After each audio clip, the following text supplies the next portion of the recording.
बात हम करेंगे आज बीए बात करेंगे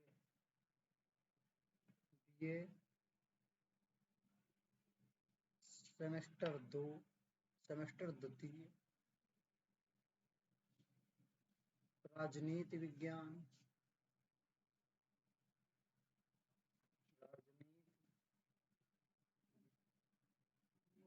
राजनीति विज्ञान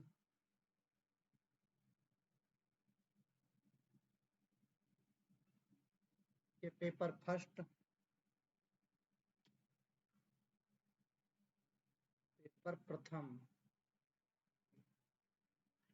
प्रथम जिसका नाम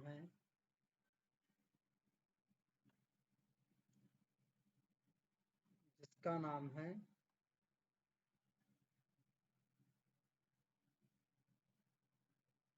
राजनीतिक अवधारणा राजनीतिक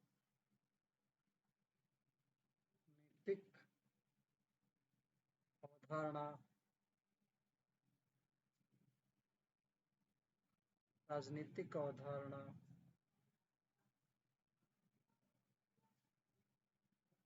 अवधारणा इसके फर्स्ट लेसन की बात करेंगे। फर्स्ट लेसन का नाम है संप्रभुता संप्रभुता की अवधारणा। फर्स्ट लेसन का नाम है संप्रभुता संप्रभुता की अवधारणा।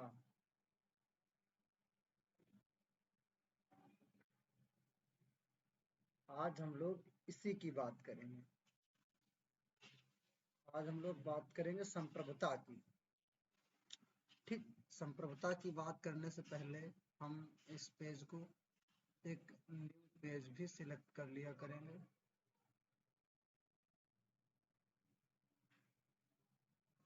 ठीक, संप्रभुता के बारे में तो अब हम बात करते हैं अपने टॉपिक से संप्रभुता।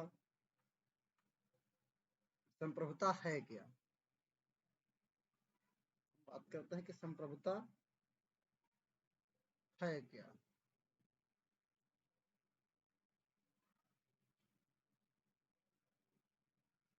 संप्रभुता की परिभाषा।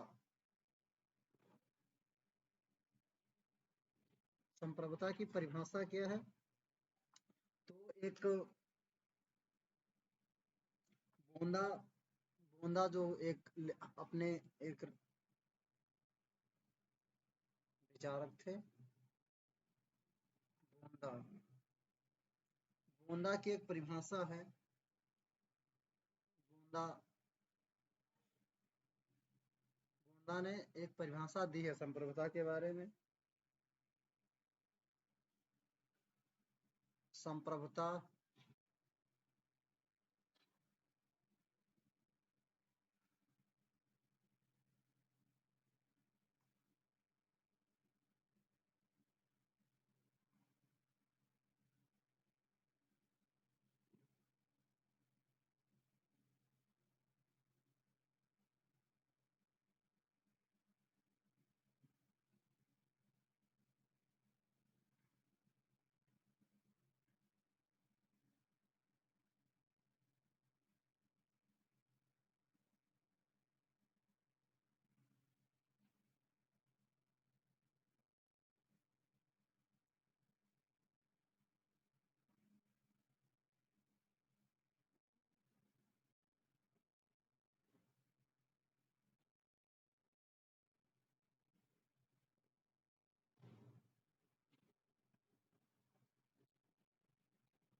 ये है गोंदा की परिभाषा। कि संप्रभुता नागरिक व प्रजाजन के ऊपर राज्य की वह सर्वोच्च शक्ति है जिस पर कानून का कोई अंकुश न हो। कहने का मतलब यह है कि जो संप्रभुता है उस पर कानून का कोई अधिकार नहीं है और संप्रभुता पर कानून कोई भी अपना अधिकार नहीं बता सकता और जो प्रजाजन है उनके ऊपर संप्रभुता संपूर्ण है।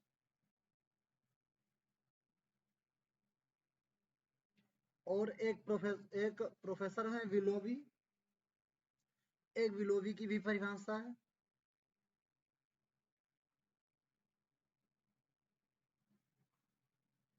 विलोबी की जो परिभाषा है, संप्रभुता राज्य की सर्वोच्च शक्ति है। वो कहते हैं कि संप्रभुता राज्य की सर्वोच्च शक्ति है। संप्रभुता राज्य की सर्वोपरि शक्ति है।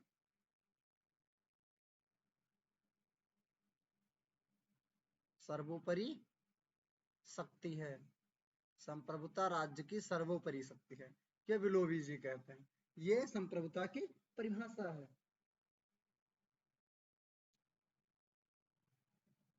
ये संप्रभुता की परिभाषा है कि बोंदा जो है इन्होंने अपनी परिभाषा देते हुए कहा है संप्रभुता नागरिक व प्रजाजन के ऊपर राज्य की वह सर्वोच्च शक्ति है जिस पर कानून का कोई अंकुश न हो। और विलोबी जी कहते हैं कि संप्रभुता राज्य की सर्वोपरि शक्ति है, कि संप्रभुता राज्य की वो शक्ति है जिसके ऊपर कोई शक्ति नहीं है।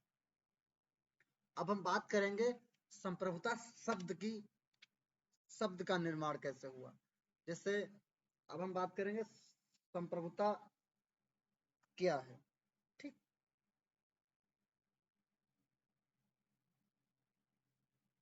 अब हम बात करेंगे संप्रभुता की।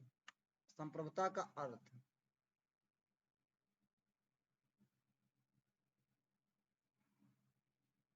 संप्रभुता का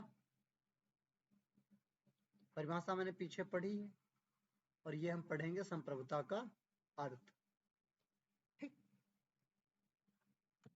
तो संप्रभुता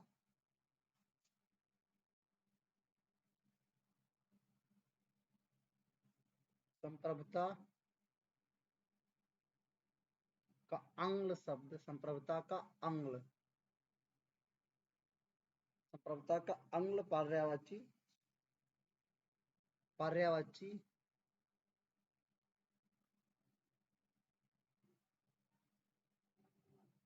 सवर्नेट।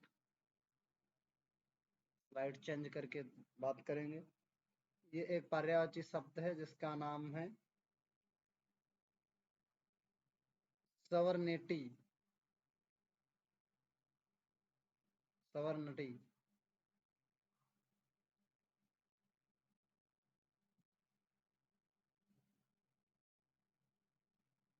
सवर्नेटी लेटिन शब्द, लेटिन शब्द सुपर एनस से लिया गया। लेटिन शब्द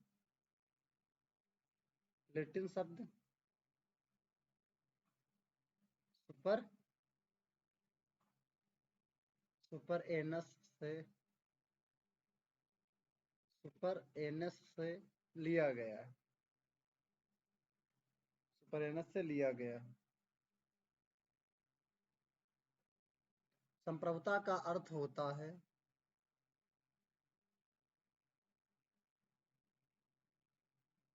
संप्रभुता का अर्थ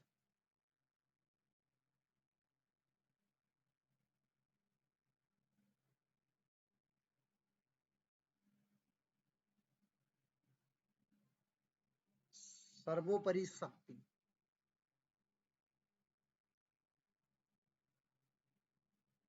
सर्वोपरि शक्ति आज इसी अर्थ को इसी परिभाषा को अपनाया गया है और इसी परिभाषा को फॉलो भी किया जाता है और ये परिभाषा लागू भी है। अब यहाँ पर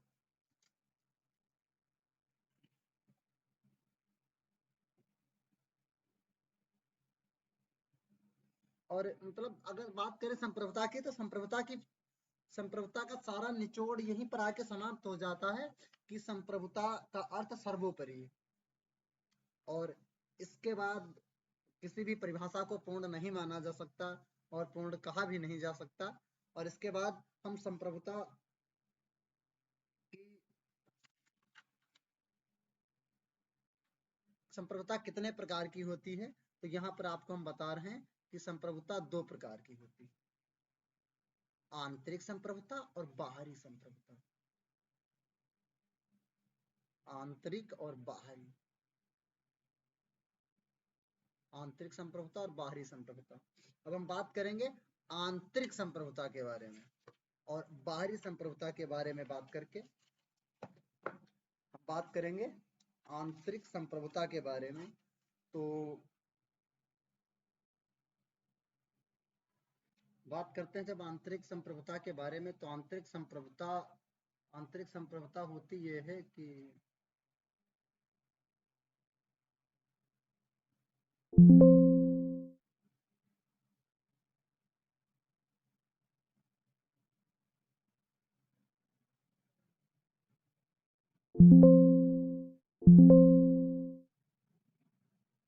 आंतरिक संप्रभुता की जब बात की जा सकती है, तो आंतरिक संप्रभुता होती ये है कि आंतरिक संप्रभुता राज्य के क्षेत्र में जो व्यक्ति समुदाय संगठन होते हैं, तो उनसे उच्चतर होता है राज्य, राज्यों से वो अपर होता है, और उनको कोई भी आदेश दे सकता है और आज्ञा का पालन भी करवा सकता है।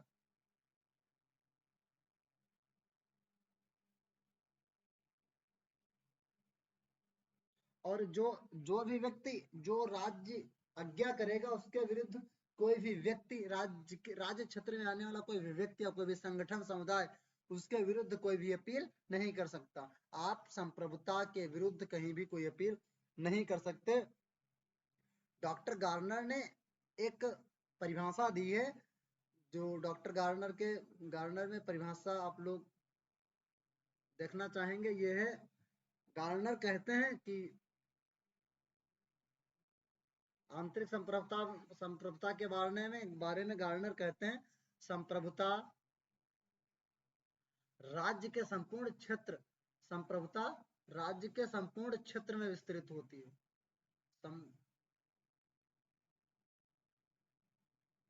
संप्रभुता राज्य के संपूर्ण क्षेत्र में विस्तृत होती है। एक राज्य के अंतर्गत विस्तृत सभी व्यक्ति और समुदाय इनके अधीन होते हैं। संप्रभुता राज्य के संपूर्ण क्षेत्र में विस्तृत होती है, फैली होती है, और राज्य के अंतर्गत स्थित सभी व्यक्ति और व्यक्ति समुदाय इनके अधीन होते हैं। गार्नर ये कहते हैं आंतरिक संप्रभुता के बारे में कि संप्रभुता राज्य के प्रत्येक भाग में होती है, और राज्य के प्रत्येक भाग में निवास करने वाले व्यक्ति और व्यक्ति समुदाय इसके ही अधीन होते हैं, इससे बाहर कोई नहीं रहता। अब हम बात करेंगे निष्ठ संप्रभुता की, जो अब बाहरी संप्रभुता। बाहरी संप्रभुता के बारे में, राज्य किसी भी प्रत्यक्ष या अप्रत्यक्ष रूप से किसी देश से संबंध स्थापित करने के लिए स्वतंत्र है। एक राज्य को इस बात की पूर्ण स्वतंत्रता है कि वो अपने पड़ोसी देश से किस प्रकार से संबंध स्थापित कर सकता है।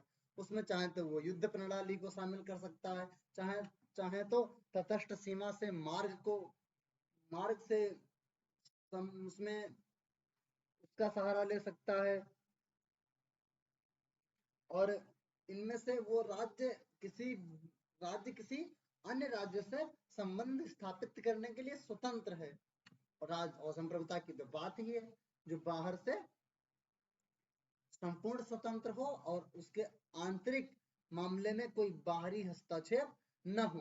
तो जो राज्य है वो संप्रभुता स्थापित करने के लिए किसी भी दूसरे राज्य से जैसी अपने स्वतंत्रता अनुसार संबंध बनाने के लिए वह सर्वोच्च रूप से स्वतंत्र है। और इसके बारे में लॉस्की ने एक परिभाषा दी है, उसकी हम बात करेंगे। बाहरी संप्रभुता के बारे में लॉस्की ने एक स्टेटमेंट दिया है जो काफी महत्वपूर्ण है। लॉस्की, प्रोफेसर लॉस्की थे। लॉस्की ने कहा आधुनिक राज्य संप्रभुता संपन्न राज्य होता है। लॉस्की कहते हैं कि आधुनिक आज का जो राज्य है वो संप्रभुता संपन्न है, उसमें संप्रभुता पहले से ही विद्यमान है। अतः वह अन्य राज्यों से वह अन्य राज्यों के समक्ष स्वतंत्र होता है। वह अपनी इच्छा को अनेक विषय में इस प्रकार व्यक्ति पर व्यक्त कर सकता है कि उस पर किसी बाहरी शक्ति का प्रभाव पड़ने की आवश्यकता नहीं होती।